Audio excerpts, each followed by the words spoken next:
Bonjour à toutes et à tous les amis, j'espère que vous allez bien. Nous sommes à l'aube d'un énorme changement actuellement et c'est important, c'est une opportunité plus que jamais de regarder le verre à moitié plein ou à moitié vide.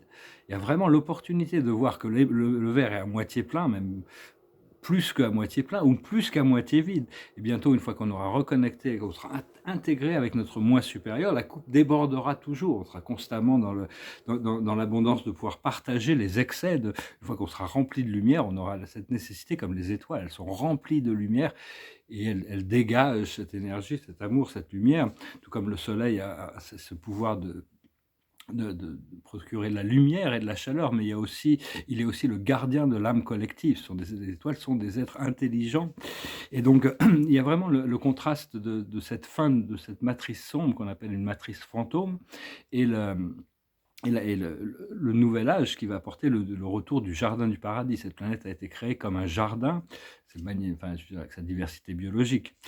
Et donc, parce que bon, tout ça, c'était cette ancienne matrice, cette ancienne matrice, c'était les archons, ce sont des êtres qui avaient été expulsés d'Andromède, des êtres puissants et intelligents, mais qui ont été expulsés d'Andromède et ils se sont réfugiés dans la Voie lactée. Ils ont trouvé des planètes où ils pouvaient contrôler. Et donc, et ils ont, mais enfin bon, tout ça, ces bases ont été détruites le 11/11/2011, mais ils sont encore là pour essayer. Tous les gens qui essayent dès qu'on se connecte au plan supérieur, c'est comme si on était attaqué par des énergies qui veulent nous rappeler le karma, qui veulent nous rappeler nos blessures, qui veulent nous rappeler nos jugements. C'est un petit peu comme ils ont construit dans les plans astro-inférieurs cet enfer pour pouvoir forcer les gens dans la réintégration du karma. Mais tout ça, c'est fini, hein. Il faut vraiment se concentrer sur ils utilisent nos faiblesses psychologiques pour nous garder nous garder enfermés. Et donc, il ne faut pas se laisser piéger par toutes ces illusions, hein.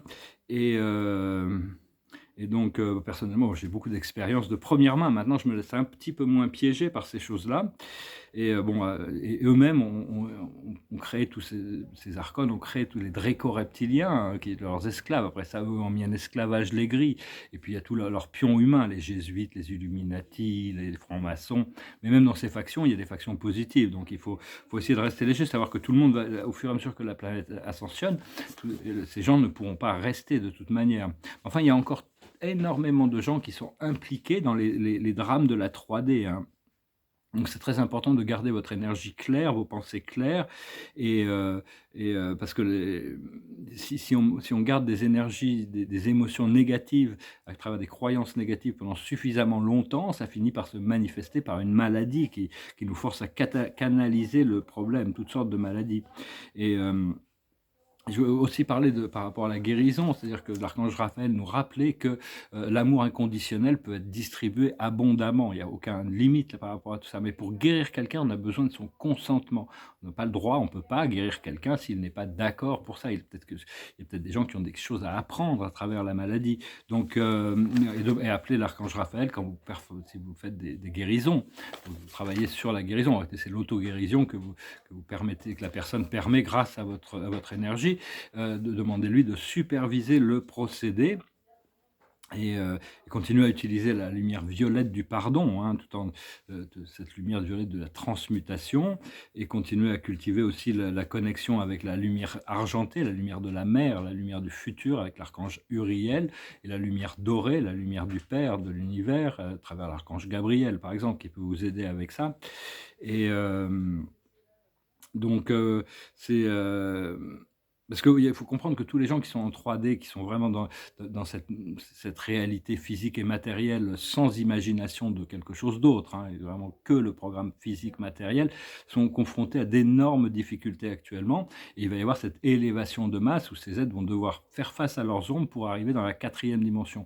Nous, personnellement, tous les travailleurs de lumière, on est dans cette 4e dimension depuis longtemps. Moi, personnellement, j'y suis enfin, officiellement depuis 92. Ça n'empêche pas de connecter avec les dimensions supérieures, mais ça veut dire à partir du moment où on prend conscience de l'unité, on prend conscience que la vie physique et matérielle n'est pas la seule chose qui est, qu'on prend conscience que la vie mortelle n'est pas la seule chose qui est, on prend conscience de la compassion, de le champ unifié. À ce moment-là, on rentre dans la 4e dimension. Moi, personnellement, j'y suis officiellement de 4e, 5e, 6e depuis 92, mais beaucoup de la première vague s'est passée essentiellement entre 2000 et 2012. au niveau de l'âme, hein, parce que les âmes ont déjà fait leur choix et après c'est arriver à avoir la coopération des instruments humains qui sont leur extension. Et il y a cette la deuxième vague qui s'est faite entre 2012 et maintenant. Et donc pour tous ceux qui sont déjà dans cette quatrième dimension, on se prépare pour un accès plein et complet à la cinquième dimension, la dimension éternelle du champ unifié. Et pour tous les autres, ça va leur prendre pas mal de temps de passer cette quatrième dimension va prendre plus de temps à traverser que pour nous, hein, parce qu'ils sont très accrochés à la 3D. Et pour ça, ça va prendre un siècle, 2 siècles, hein, en réalité. Ça va pas finir avec un boom et bang comme les forces sombres voulaient, hein. Ça va être quelque chose de très graduel qui permet à chacun de prendre le temps de s'adapter. Et pour vraiment revenir à ce jardin du paradis, les portes s'ouvrent déjà, hein, de toute manière, et, et d'être aussi réceptif à toutes les énergies gamma qui arrivent à travers le soleil, qui sont communiquées par le grand soleil central de notre univers, le grand soleil central de notre univers local, le grand soleil central de la galaxie et le soleil central de notre univers qui est matché avec l'univers de la source aussi, qui continue à refléter les univers pour les amener à la perfection. Et donc, oui, comprendre que bon, il n'y a plus besoin d'avoir des voiles, hein. Les voiles, ils vont tomber les uns après les autres, après les autres, après les autres. Il y aura toujours des voiles, hein. Il y aura toujours des observateurs silencieux derrière les voiles. Mais enfin, il y a beaucoup des voiles de toute cette matrice fantôme qui vont disparaître complètement et vraiment se préparer pour tous ceux qui sont à la première et deuxième vague, ceux qui sont déjà dans le concept de l'ascension, de préparer notre corps mental, de préparer notre corps physique, de préparer notre corps émotionnel, de préparer notre corps éthérique, de préparer notre corps astral, de préparer notre corps causal pour une élévation d'énergie, hein. Tous nos corps vont être élevés. Et donc, continuer à cultiver cette connexion avec votre moi divin à l'intérieur et au-dessus, hein. Plutôt d'au-dessus que de l'intérieur actuellement, mais j'ai eu cette connexion intérieure qui s'est quand même fait. Petit à petit, cet univers se révèle. Et donc, parce que d'énormes changements peuvent se passer d'un moment à l'autre, d'un jour à l'autre, hein. Tout peut changer pour toujours, rapidement et complètement et définitivement. Donc il faut vraiment se préparer à ça, hein. Moi, c'est ce qu'on me prépare. Des fois, je suis pas trop clair par rapport à mon moi supérieur, me donne des informations, mais j'ai pas la logistique pour even imaginer de comment ça pourrait arriver. Mais bon, je dois faire confiance que chacun fait son travail. Votre moi supérieur, votre âme fait son travail, et nous ici en bas, on doit faire notre travail en coopérant avec l'information qu'on reçoit de notre moi supérieur. Bientôt, ce moi supérieur sera complètement intégré. Dans le futur, on aura tout le temps contact ou régulièrement contact avec notre âme et nos guides, qui sont des êtres célestes. Et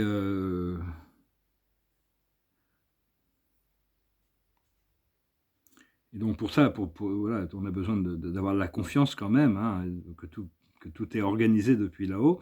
Il va y avoir vraiment une mise à jour de tous nos systèmes cellulaires, hein, depuis une forme carbone lourde à une forme cristalline beaucoup plus légère. Et le compte à rebours a vraiment commencé, hein, pour tout ce qui arrive là, hein. La Terre a déjà créé son timing, sa ligne temporelle sur le niveau du collectif. Je pense que toutes les âmes ont déjà pris leurs décisions, hein, maintenant. On doit passer d'un système de pensée linéaire à un système de pensée quantique. Ceci et cela. C'est jamais ceci ou cela. Pas pour nous, on doit faire des choix, mais il faut toujours concevoir que toutes les réalités existent parallèlement et que toutes les croyances sont soutenues par la réalité et toutes les croyances ont une vérité pour celui qui les expérimente. Aussi illusoire que ça puisse paraître, si quelqu'un croit quelque chose, pour lui, c'est sa réalité. Donc il faut accepter ça, essayer de se mettre au niveau, concorder avec la personne, concorder avec l'énergie. Et faites vos propres recherches, hein. C'est bien, au début, on trouve des messages, des livres, des enseignants qui nous guident, auxquels on peut faire confiance, à lesquels on a confiance. Mais éventuellement, il faut pouvoir quand même, parce que c'est à travers notre propre expérience qu'on progresse, et donc il faut pouvoir intégrer ça de manière à avoir l'expérience qui nous permet et pour ça, il faut être dans l'état de réceptivité. Si on peut lâcher prise du mental, faire le silence dans notre mental, et on peut recevoir beaucoup plus et puis pas trop se prendre la tête, hein. Elle est léger, on est où on est, on fait ce qu'on peut et puis voilà, on fait comme on peut. Donc je voulais aussi vous remercier, hein, pour vos dons, ça m'aide beaucoup, c'est très gentil. Les gens qui m'envoient des donations sur Litchi, je voulais vous remercier infiniment. Je peux pas récupérer les emails pour vous envoyer un email de remerciement, mais enfin j'apprécie beaucoup. Et donc, je vous remercie de partager, de commenter, de souscrire, et d'aimer. C'est, donc voilà, c'est à peu près ce que je voulais, c'est ce que je voulais discuter. C'est-à-dire qu'au plus on est prêt, au plus les choses vont se passer. C'est pareil pour le collectif. Il y a des lignes temporelles qui sont prévues, mais s'il y a une évolution qui est quand même très accélérée actuellement qui se passe, il peut y avoir le premier contact, il y a déjà énormément de révélations. Il faut se préparer vraiment pour des masses révélations, ça va faire boule de neige, hein. Mais enfin, ça va être relatif et graduel à chacun par rapport à sa propre ligne temporelle, par rapport à ses propres plans d'âme. Et, donc voilà, et donc faut pas s'attendre, tous les gens qui prédisent des catastrophes et tout ça, c'est des gens où ils sont inconscients, ou alors ils font le travail de ces êtres qui se nourrissent de négativité, hein. De toute manière, ça va pas finir comme ça, de toute manière. Donc c'est pas la peine de c'est pas la peine de même d'écouter ces choses-là, hein. Donc, je peux tirer quand même quelques cartes pour voir. Des informations étranges aujourd'hui, ce matin. J'ai eu une nuit très hachée. Je me suis réveillé 5-6 fois dans la nuit. C'est marrant, parce qu'il y a toutes sortes de choses qui se passent dans la nuit. On a une double vie en réalité quand on dort. On ne sait pas ce qui se passe là-haut. Des fois, on reçoit des messages. La carte de la journée, c'est la réparation. Oui, ça correspond à peu près à ce que j'ai reçu. C'est-à-dire qu'on va pouvoir nous permettre de réparer toutes les situations qui sont encore en déséquilibre. Ça, je vais tirer une seule carte avec le tarot de Osho. C'est un petit peu ce qu'il nous dit. Ah oui, ici, c'est vraiment que l'arbre va être secoué, hein. L'arbre va être secoué, surtout pour la 3D. Quand on est dans la 4e dimension, on peut être contemplatif de ce qui se passe dans le monde physique et matériel, dans les gens qui ont une conscience linéaire, parce que tout ça, ça va être secoué, ça ne peut pas durer, tout est sur le point de s'écrouler, mais ça ne veut pas dire que ça va nous influencer négativement, au contraire, parce que pendant que tout s'écroule pour tous les gens qui ont des illusions, cette matrice fantôme est en train de s'écrouler, les portes du paradis sont en train de s'ouvrir pour ceux qui sont prêts à rentrer dans ce champ unifié. 4e, 5e, 6e dimension.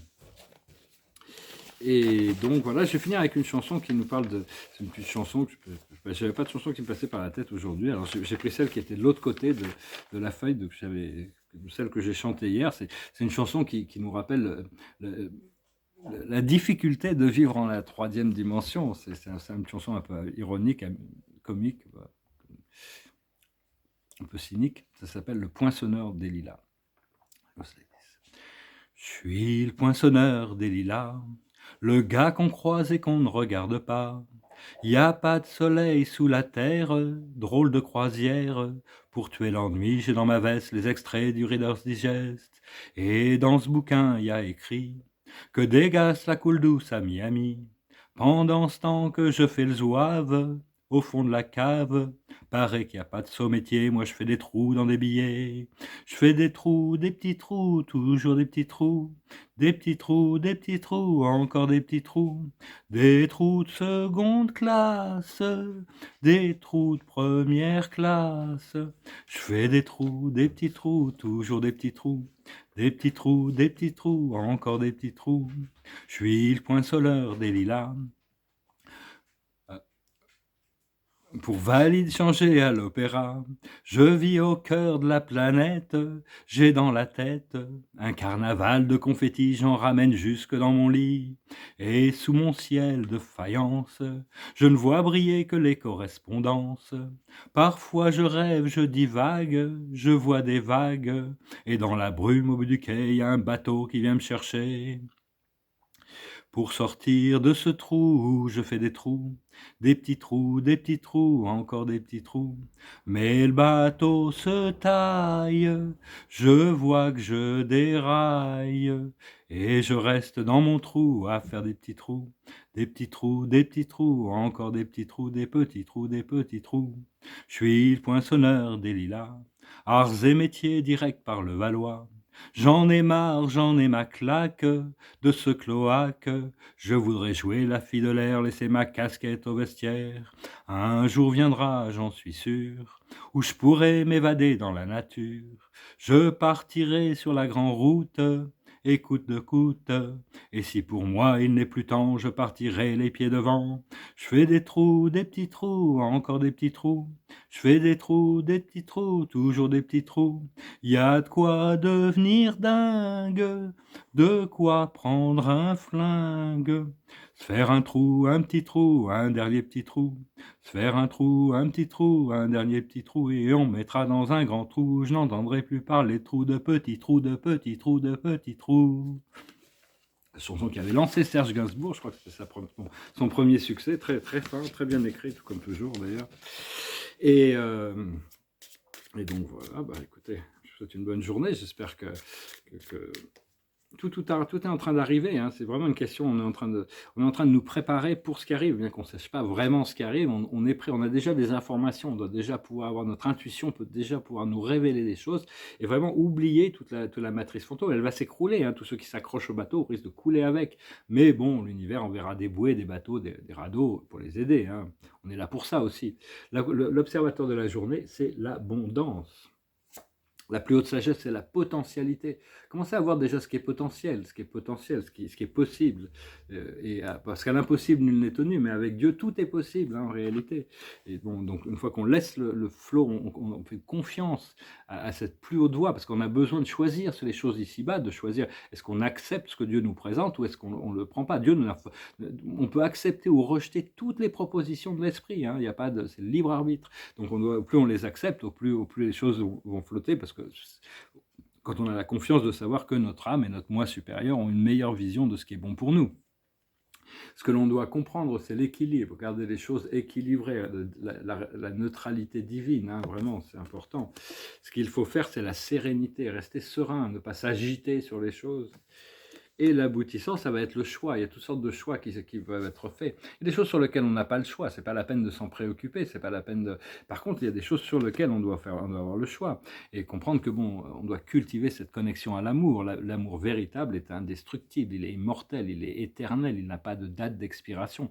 Même s'il peut y avoir des infatuations, des fois des bulles qui explosent. C'est pas à ce niveau-là, hein. Donc, il faut vraiment commencer à se reconnaître comme la source de l'amour. Je suis l'amour. Je suis la lumière. Je suis reconnaître cette divinité et respecter la divinité à l'intérieur de nous et faire le maximum de place pour inviter ces nouvelles fréquences, les traiter avec gentillesse et harmoniser nos pensées, hein. Et puis, si vous êtes attaqué, si vous avez des mauvaises pensées ou quoi que ce soit, elles viennent pas de vous, elles viennent de ces forces qui essayent de vous garder enfermé dans la matrice. Donc, respirer, envoyer de l'amour et de la lumière, et ils ne peuvent pas exister, ils ne comprennent pas cette énergie, hein, ils ne peuvent plus exister dans cette lumière, et donc au fur et à mesure, on arrive à devenir indifférent, on est au-dessus de ces choses, hein, même si parfois on peut encore se sentir un peu vulnérable. Ne vous en voulez pas pour les choses à laquelle vous passez, appelez vos guides, appelez les archanges, appelez votre créateur, et puis ça démontre votre conscience de savoir que vous êtes conscient de difficultés artificielles qui sont créées pour vous, et donc Dieu viendra vous libérer. De toute manière, lui, notre moi supérieur a toujours été libre de toute manière. Je vous salue, je vous remercie pour tout, je vous souhaite une excellente journée. Adonai.